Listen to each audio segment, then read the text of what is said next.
Hey guys, and welcome to, I don't even like doing that because this video is almost an embarrassment. It's a simple thing that we missed when we put this speed gear set together.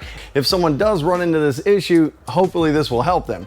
So let me back up and kind of start where we were and possibly how this all happened once we were done with the speed gear set. So we had originally planned maybe a month after we were done with this mod that we were gonna be at the test place. Well, life happens, things get behind. We finished this gear set at about 7 o'clock at night, 2 days before the morning that we were supposed to be there at the test place to do the testing video. So we're rushing, gotta get it done. So we go test it 7 o'clock at night. It has a rough shift. It's not shifting like it should. I know this, it has a firm shift. So we run back to the house and say, hey, what's going on? We check the calibration unit. We reprogram it thinking maybe that could be it. Go drive it again, still has this rough shift. So grasping at straws, because it has to be something we did, we pull out the speed sensor, check the shim stack, stick a caliper in the engine from the gear to the top of the case, do all the math to make sure it's correct. And it was correct, of course. We did it on video, you guys saw it. So anyway, put it back together, go drive it again. It still has this rough shift, and I can't get back, drive back. And I'm like, at this point, we're just grasping at straws. It's gotta be something that we did. So just to try something, we grab you take the speed sensor back out, fatten up the shim stack, go drive it again. Now it has a smoother shift. It still doesn't seem right, but it's a smoother shift. And it seems like after we talked about it for a second, we think it's gonna be good for the testing because it's pretty close. So we get back to the house, go to start it again once we turn it off, and the battery's like almost dead.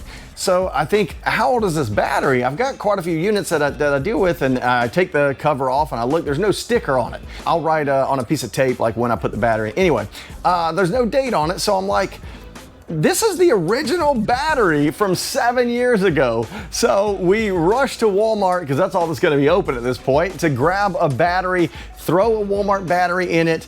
Did not check the charging system or any of the steps that you normally would take to make sure that, hey, it's just a battery. It's late at this point. Yeah, I've got to get to bed. I got to be at work the next. So we'll get to bed, wake up the next day, deal with work, get all that stuff done. Then we have to drive about an hour out to the test track. This is one day before now. We drive an hour out to the test track after work, get everything mowed up and everything set up. We also had to do a little video on a motorcycle, just a little piece of it out there. We did that, then got back about an hour from there where all the units are. We start loading everything up, crank up the Honda, using it to haul trailers around. It's a workhorse. You guys know if you've got one. Never went out of first gear, but just dragging stuff around in first and moving stuff to get everything set up and loaded up. It dies.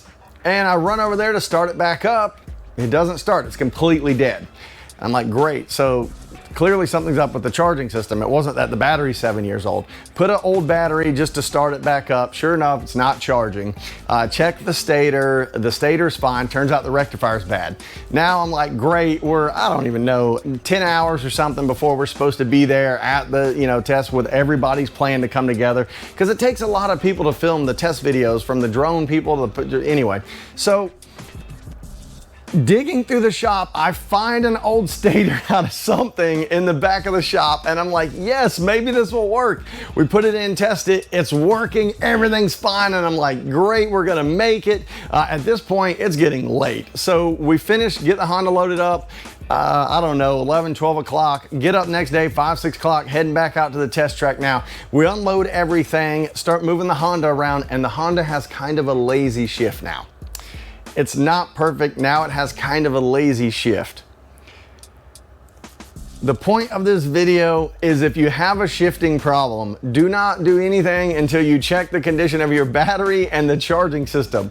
Your battery and charging system is what does everything to do with pressing the clutch, shifting the gears. If something's wrong there, there's a good chance it's something to do with that, not something you did. Anyway, weeks later after we got back, when I had time to mess with it again, reset the shim stack to the original one that we had whenever we filmed the video. Everything shifts perfectly. We've used it a handful of times since then, and everything's perfect. And really, the test video, it might have been just a touch faster than the numbers that were recorded. Anyway, guys, I hope you enjoyed the set. I hope you enjoyed the install. If you do like the videos, please like and subscribe. The only way we know to keep making these things for you guys is if we have likes and subscribers. If we don't, we won't make them. See you next time, guys.